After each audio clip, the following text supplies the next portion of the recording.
Welcome to the Cabrera Lab Podcast. Hey, Hello. how are you?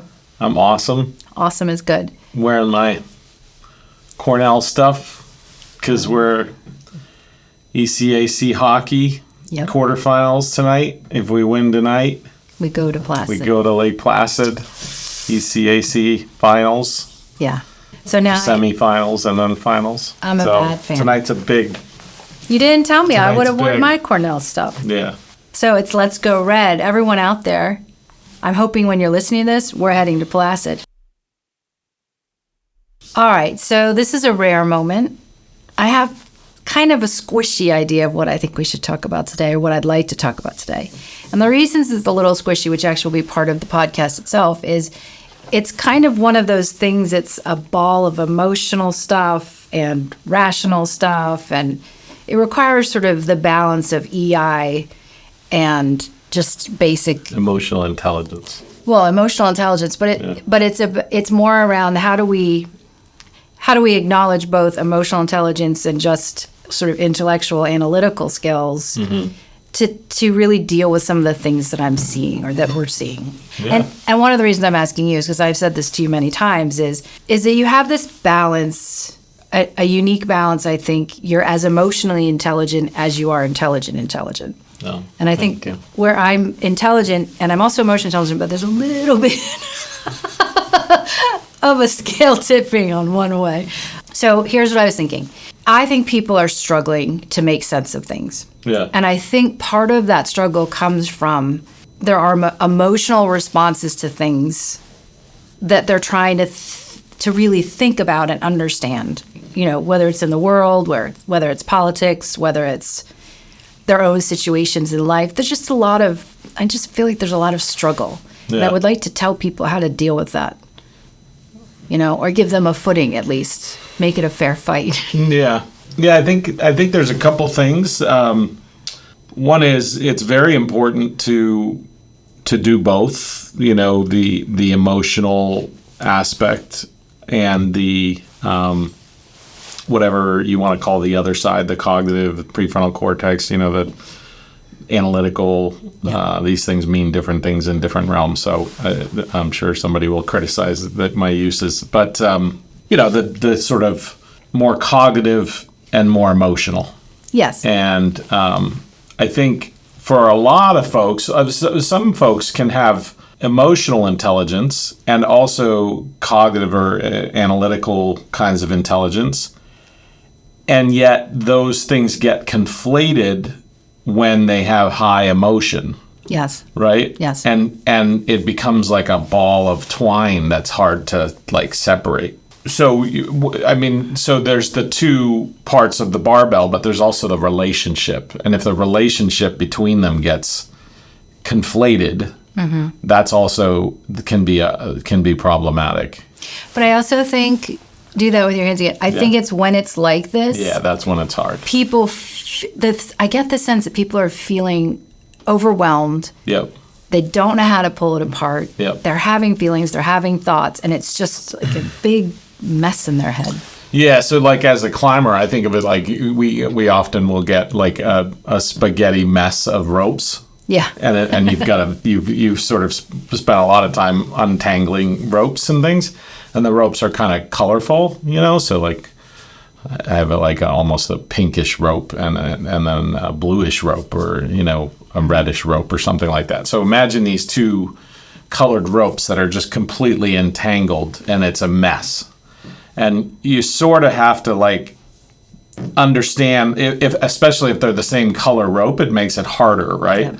So if you can learn to recognize the emotional parts and learn to recognize the sort of thought parts, what I sometimes call thinkings and feelings. If you can understand what's the thinkings and what's the feelings and pull them apart so that you can see them, right? Pull them, like get them untangled, get them coiled in a sense. And that is in the first step of emotional intelligence is essentially the regulation of your emotional response to things, right? And so being able to see your emotional response and distinguish it from your thinkings, your feelings from your thinkings, is kind of the first step. Because if you're dealing with this, you kind of don't stand a chance. It's going to be very difficult to parse what is it that you're thinking versus what is it that you're feeling, and how some of those thinkings get supercharged by the emotion or the feeling. Right. So that's the first step, I think. Yeah. Well, I think it's important at this point to clarify. We often label things as feelings when they're actually thoughts. For sure. Right. I feel like he's a jerk. Right. Yeah. I feel like we should go to the store. You're like, no, you don't. That's not a feeling. Yes. Right. So we even conflate it in our language. There's a couple things you can do for that. I mean, one thing you can do is understand the structure of a thought. Right. So I think X, like whatever it is you think, and then dot, like ellipses, because you can go on. You can say because this, or as a result of this, or whatever, right? If you think about the structure of feelings, I feel Y, period. And if you understand the difference between these two structures, and you also understand that this X is effectively equal to an infinite amount of things. You could think anything. You could think anything. Yeah. I mean, there's an infinite number of thoughts. And this Y is equal to like somewhere in the neighborhood of like 8 to 12 things. Right. Meaning there's only 8 or 12. It depends which scientists you listen to. But roughly speaking, we have, a baker's dozen of a set of emotions that are possible. And those are your emotions. Those are the ones that you feel, right? And so it's not an infinite set. It's a very limited set of things. I feel sad. I feel, frustrated. I feel angry. I feel, happy. Whatever. Yeah. And part of really recognizing your feelings is just putting a period on the end of it. And the reason a period is so important is because you really do need to just feel them a lot of times. A lot of times you just have to, it's like energy that has to get out, and you have to ascend. I call it metabolizing. You have to metabolize your feelings. And if it's not a period, then all kinds of hell breaks loose. And here's why. It's really interesting. When somebody says, I feel sad, what do most, like 10 out of 10 people say? Why? That's exactly what they say. Why do you feel sad? So you say, I feel sad, and 10 out of 10 people are going to say, why? What word does every answer to why start with? Because. Because. ... Yep. There's the ... right?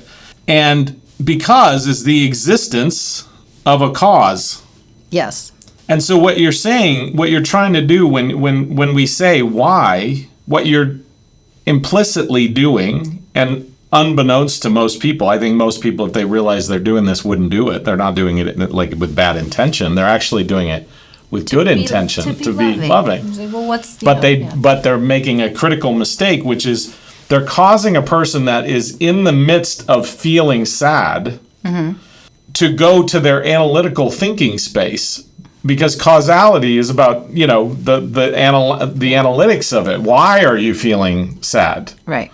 Well, it would probably be better to be like, oh, that sucks. And just be with the person, right? Yes. Just kind of, maybe if you know them well, you put your hand on their shoulder or something. Just sit with them or whatever and let them be sad. Yeah. Because the faster they feel the sadness, the faster they're going to work through it. Yeah. I mean, a good maybe this is a good story for this, but I read somewhere that people who are experiencing grief, they start to schedule crying time every day, because it helps them process it and sort of get it out of their body. Yeah. And then it's not coming out at times when it's inappropriate or it's Totally. more difficult for them. So it's one of these strategies. I can't even remember where I read it. Maybe it was on a show or something. But that's a way to do exactly what you're saying is let yourself have those feelings. Yeah. Don't even try to think about it. Just have them. No, it's critically important. And I don't mean it in like a, devolve into your feelings and be like, that's not really the point. The point is it's physics. There's energy in emotion, and that energy isn't going to disappear. Right? It's never going to disappear. It's that it might take different forms. So if you're about to feel sad and then somebody says why, and then you go into your because routine, your analytical thinkings instead of feelings, then something's going to happen. And you can think of it like this. You've got like a vessel, right? And that little energy of feeling, because think about when you cry or something like that, that's energy coming out of your body, right? Yeah. And if you get really good massages, you'll actually sometimes they'll hit something and you'll be like, whoa, that's weird. I'm having like a feeling that's kind of old and that's been stuck in there for a little while, right? So those little teardrops or whatever you want to think of them as, they're coming in here and they're filling up this thing. Yes. The more you don't feel this, the more this is going to fill. And you have a reservoir, right? And you can have that stuff. And if something happens at work, you don't have to deal with right then. But if you continually don't metabolize, the feelings. And I don't even think of it as letting it out. I think of it as processing it, right? Because you don't want to just like project it out on everything. What'll happen is this will fill, right? And when this gets to the top, then you have a problem. Because in order to put more in, and now you've built a habit out of putting stuff in here, in your reservoir, what you're going to have to do is let a bit out. And you've built a habit of never letting any of it out. Yeah. Which means that what you're going to have to do is like kind of secretly just like throw a little here and throw a little there. And this is why people react emotionally to things. And you go, I don't think that what they're upset about is really this thing that they're taking it out on. Right? This is just leakage, essentially, where you're just like throwing a little bit of water here and there and everywhere in order to get rid of it. And people are like, what? Where'd that, why is that upsetting? Or her eyes watering? Right. Or his. Or him, yeah. And so or it can be just anger at things or whatever. It's not always tears. I mean, it's... Yeah, any unexpressed emotion where you're letting it out in little bits at a target which isn't the source of that emotion is going to, make you socially unpopular. Yes. Number one, which is then going to cause you to have more feelings. And then because you've built this habit of stuffing everything, then you're going to be in this spiraling feedback loop of emotional storage. Yeah. So let's tell a funny story. Sure. At the risk of embarrassing myself, but it's fine. That's why people think it's fun, probably. You remember a few days ago, maybe last week, you came upstairs for some reason, and I was sitting at my desk sobbing. That's right. And I was sobbing because I was so frustrated with an online system that I was trying to use to get something that had a deadline in. Yeah, really big thing that had taken a year literally to build. Sobbing. Yeah. And you came upstairs and you were just like, you were great. You sat down next to me. You said, okay, let's just take a moment. Let's take a deep breath. Yep. What is going on? Like, you seem frustrated. What's going on? And then you sort of helped me through that, talked about how I was feeling, and then what was leading up to that need to express that emotion of frustration in such full force. Right. But the truth is, it was a year-long thing. Yeah. So I had all of the stress of the year-long thing culminating in that moment. So it was a very irrational response. Right. But it was a necessary response. Yeah, and necessary, not necessary. It just is, right? I mean, that's the thing that you have to understand about these things. Is like sometimes we feel things. I mean, sometimes, for example, I mean, people know I have ADHD and all these different things. And one of the things that happens to me is literally if I have an exciting weekend, I know if I have any kind of like high stimulation, cool event happen anytime. Like this weekend. Monday morning or whatever, the morning after the exciting event, I will have a little bit of what feels like depression. Yes. For like a half an hour or an hour or something like that. Yeah. And it's because of the contrast of the excitement, right? I thrive on like exciting things and thrill seeking and stimulation and things like that. And so because I know that, I know that like, oh, this is just going to pass. I just need to like feel it, right? I just need to literally be like, Yeah. And then it passes because I just sit in it for a bit. Yeah, but the good thing is we all know it too. Yeah. Right? So it's predictable. We can predict it. Yeah. And you actually schedule things. I schedule things to make sure it doesn't happen, and that makes it not happen. Yeah. And if there isn't any way to do that, then we just predict that we're going to need to take a little bit of time. Yeah. I think it's biochemical. It is. It's completely biochemical. It's just a dip in your biochemistry. We just need to plan for that. Yep. Right? Or create more stimulus that moment. That's just not have such the contrast, because it's the contrast, right? So if you have a ramp, if you ramp it off, then I don't get it as much. Yeah. And I, for the most part, can avoid it, but only because I'm aware of it and because you help me. But well, I think part of what, just as an aside, when you have things like that you know about yourself, you should share them. Mm-hmm. Because I think a lot of people would internalize that and say, "Oh, I'm so." Totally. Self-critical. Yeah. And I'm saying just having the moment of saying, I know this is going to happen and I need you to help me with it has completely changed your experience. Totally. I hardly ever get it anymore because you can plan on it. It's like predictable. Yeah.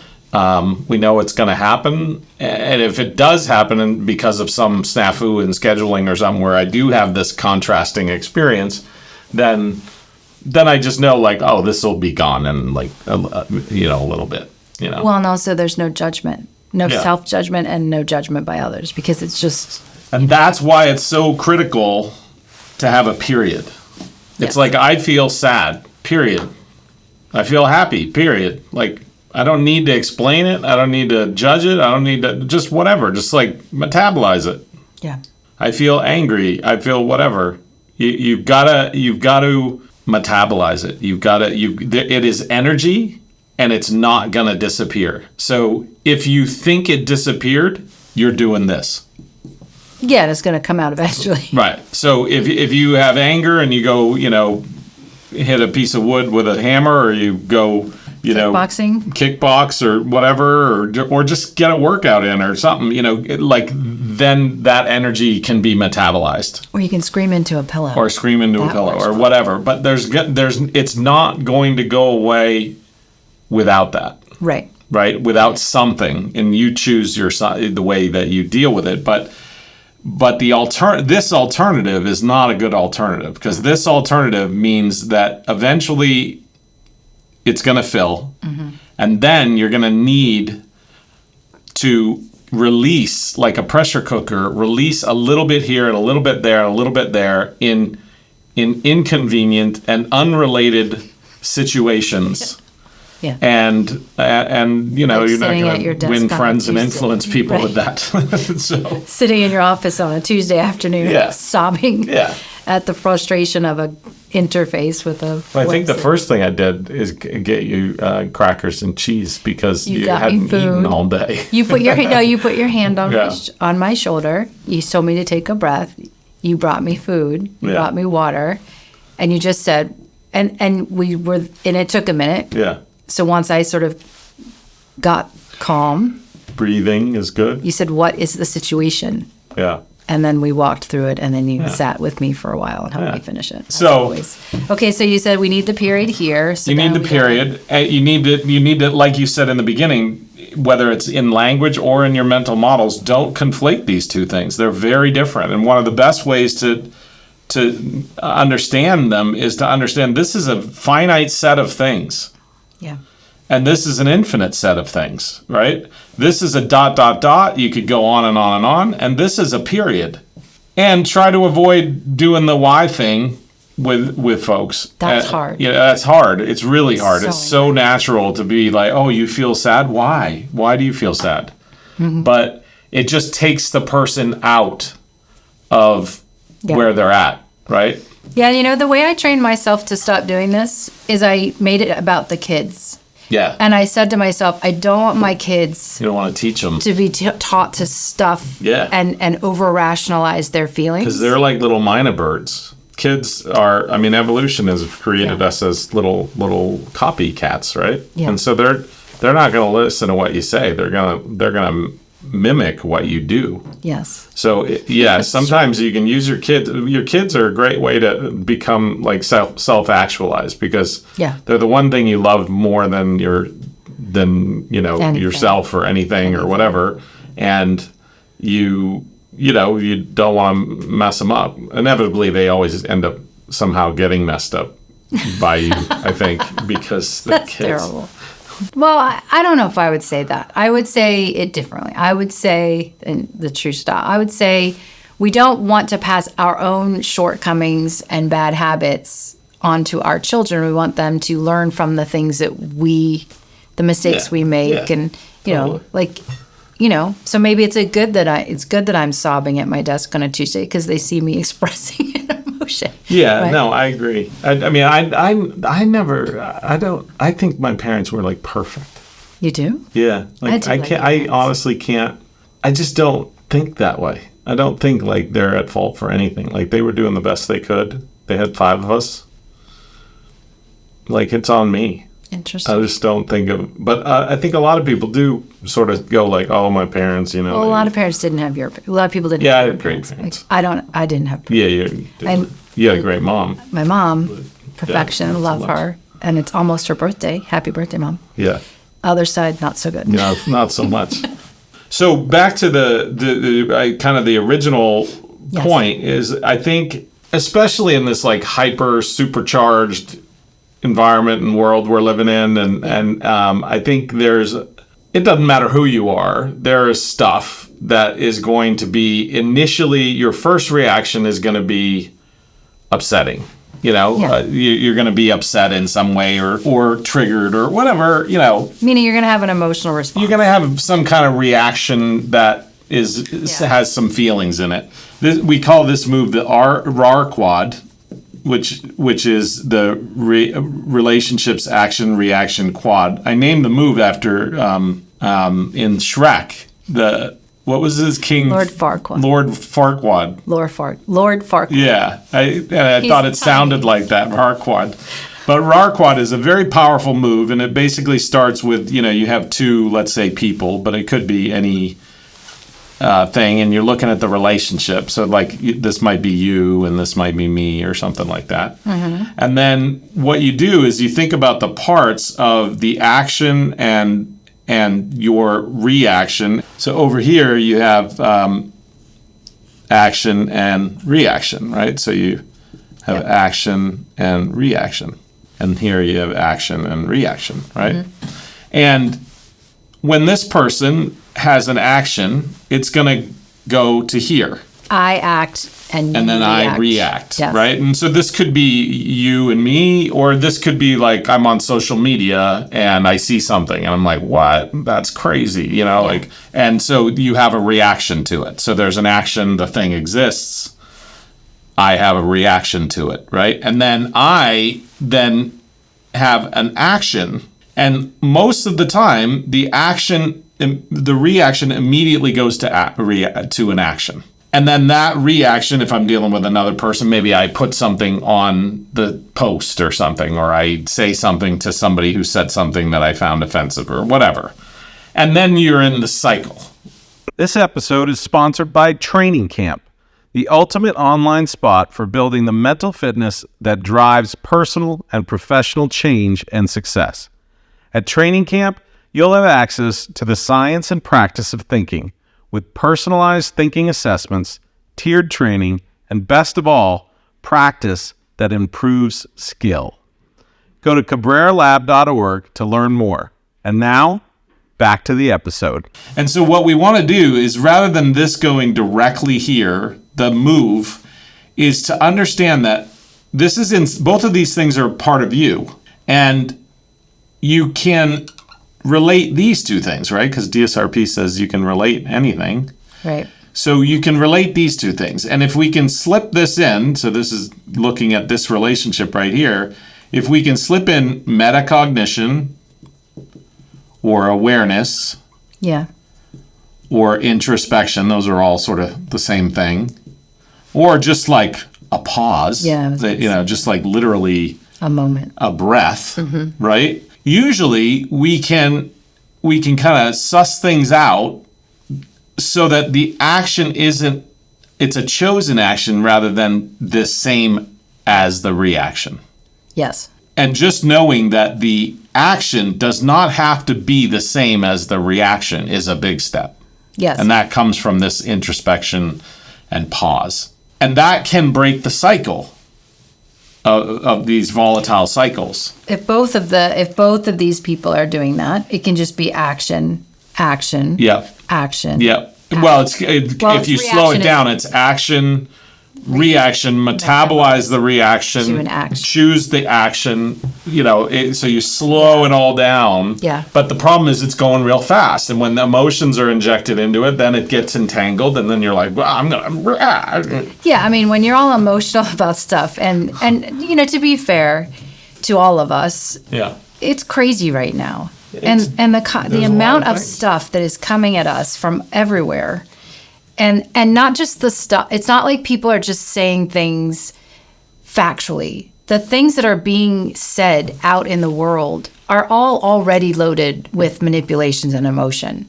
So the ability to react without the ability to have that moment when everything is coming to you in this big conflated ball. It's a lot harder, to just take the moment to pull that out and then have a purposeful, action to it, or even to be able to deconstruct it. Yeah. Right? Because it's all presented to us as a big freaking mess. Yeah. Yeah. This is a big one. That's the other one I would recommend. And the other piece I would recommend in this time is a lot of what we're reacting to is words. True.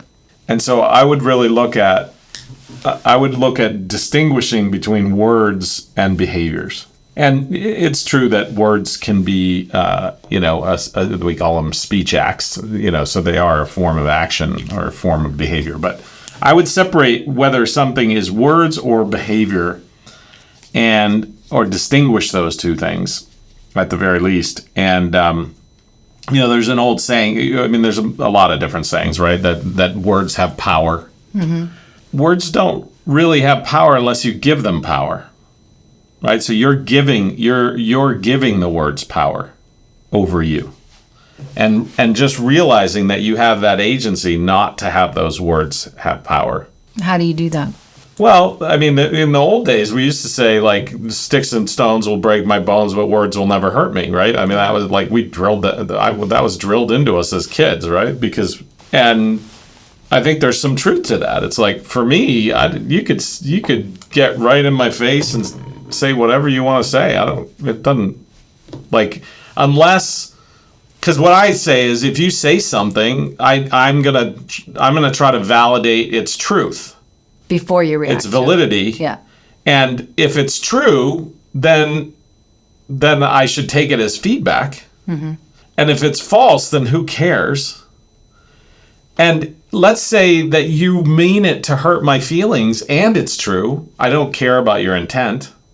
I care in the sense that I'm probably not going to hang out with people that have bad intent all the time. Right. So I'm going to care with my behavior, but I don't need to do anything about it other than to, not hang out with that person if their intent is always bad. Yeah. Right? Yeah. But let's say that you intend to hurt my feelings by saying something that is true. Well, then you're just a window on the sidewalk that I got a reflection on, and I got some feedback. Why is that funny? heard you say that. You're just a window. Well, you know, like you're Sidewalk, walking down the yeah, sidewalk and you see some reflection. You're like, oh, you know, I got toilet paper on my shoe or something. That's true. Yeah. I want to do something about it, right? I also think it's a more reflection of that person. Yeah, but than it is again, of like me. Yeah. the point is, Yeah. you have an internal process that has agency. Yes. When you let these things offend you constantly, then you are giving away your agency. You're giving away your power.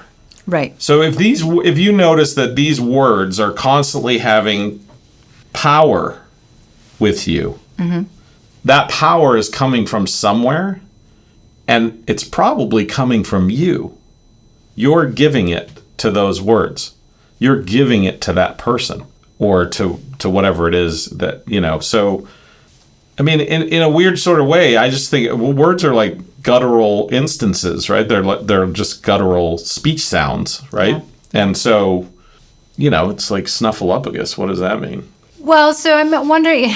This is just like a word. He's a woolly mammoth. I know, but it's he not has like meaning. Right. But I mean, especially like if you study algebra, everything's just like a variable, right? Yeah. And so these words, they're just variables for things. So who cares what the word is? No, I get that. I think it's a foreign concept. Right? It's like if I called you X or Y or Z, like, is that offensive? No. Right, but if I put say something an instantiation in any one of those X, Y, Z variables, all of a sudden you're offended by it. Yeah, probably. Why? They're just sounds. Like if I go ooh, ah, like they're just sounds. This is the worst. And then all of a sudden, the pitch or the tone or the sound, like, well, that's it. All of a sudden mattered. I remember my father. He's from Colombia, right? I am aware. And he got in a fight when I was a kid. When he first came to this, I think this was before I was a kid, and I just heard this story passed down. But when he first came to this country, some guy in some place called him a son of a bitch. Oh, yeah. Right, which was an old expression. And my father kind of translated it literally. Yes. To mean that the guy was calling his mother a bitch. Yeah. And for, you know, a Colombian male, that was at that time, he was like, that's not going to happen. You can't talk about my mother that way. So he got in a fight with him. But, like, they're just words.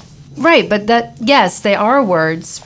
But what you're saying is, you're saying that the words, it's hard for people to think that words are completely inert and powerless. Why? Right.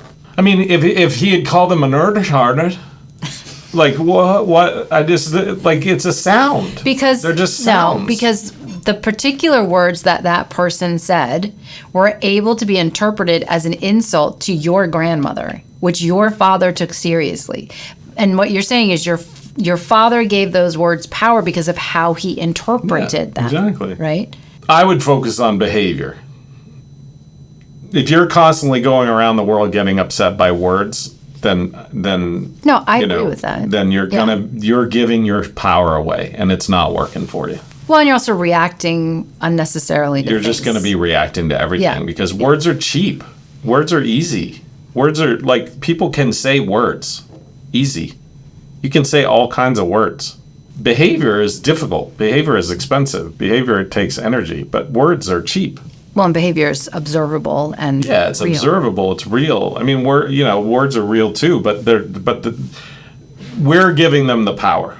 Well, yeah, and so there are a lot of times where people say a bunch of stuff, and I will literally say to myself, I'm just going to wait that out and see if they actually do anything about that. But what we usually do is when people say a bunch of stuff. Yeah. And again, this could be a person. It's not like I'm going around the world conflicting with people, but I'm saying this could be like a tweet or a post or something like that, right? That you're just like, oh wow, that's crazy. Like I've read 20 things in the last 2 days that were shocking to read, and then once I got past the initial shock, I said, but is it true? Is there validity to this? Yeah. Is this headline even remotely true? I see. Right? Mm-hmm. And so you're having a reaction. You're having an emotional reaction, like an instantaneous emotional reaction to a headline Which, if you put yourself in the perspective of the person that created the headline, the whole purpose of that headline was sort of a clickbaity purpose. It was designed to get your attention. Yeah, and it worked. It worked. Yeah. It hooked your emotion. And then if you get into it, you realize, oh, this headline is not actually... A lot of them are just terrible English, but they're not even saying anything. Yeah. And what they are saying oftentimes is just false. And that gets back full circle to where we started, right? Yeah. Which is, and I think it's interesting because I think information these days, and I mean information, is presented in so many ways that are purposefully conflating and trying to elicit an emotional response from the reader. Yeah, it's just like marketing 101. Right. And Get so to their emotions. Right. And so then the advice that you would say, because we talked about how do you do this, is A, to recognize this difference between the red rope and the blue rope. First, label them different things, thinkings and feelings. Yes. Separate your emotions from your thoughts. Yep. Know the difference. And then also what you just said was good, which is you take it in and you allow yourself that initial emotional response. And before you react to it or do anything or believe it, you go deeper and you verify and look for the truthiness of it on a continuum of truthiness, right? Yeah, because our emotion is a really good guide sometimes. That's the thing about emotions. Like sometimes they're super unreliable, but sometimes they're really one of our best guideposts of where to go and what to do and stuff. So we want to take them seriously. So when I read that sentence, when I read that headline, and this has happened 20 times, honestly, in the last week. No, I believe it. I read a headline and I go, "Are you serious?" And I get a feeling. Yeah. And the feeling causes me concern. And then I go, if that headline is true, if critical word in the sentence, if that headline is true, then I'm going to feel that. But right now, I'm not going to feel that quite yet, even though I just felt it a little bit. Mm-hmm. I'm going to hold off on feeling that because I don't even know if that's true yet. Right. If your feeling is warranted. Yeah, I don't know if my feeling's warranted, right? Mm-hmm. So if that headline's true, then that feeling is warranted. Like you're concern or like I'm worried or something like that. We got to figure out if, and that's going to take thinking, not feeling. Right, and what you're describing is that moment. That's this moment. Pause. But what happens if you don't do that moment is you go, that's concerning. And this is crazy. Yeah. And then you post it or something. And then you have the back and forth on social media. That just goes down nowhere. the rabbit hole of well, it goes nowhere. It's emotional, and it never leads to better understanding. No. Or even a verification of what's real. And in the 20 times this week that I can honestly track that I've had this moment, in all 20 times, the headline turned out not to be true. Yeah, I'm not surprised by that. I read the article. The article was kind of like, what? This is a little like dicey explanation of things. Doesn't even remotely come close to what the headline says, but still maybe there's some concern in the article. And then I go get some other sources and, turns out, that's not what actually happened. Yeah. I just saved myself 20 feelings. Well, you saved yourself 20 feelings that could have 20 extra feeling credits. You're not an NPC in a video game. I'm just kidding. But I'm saying, like, I didn't have to waste that energy because if you find out that your dog got hit by a car, you're going to feel something.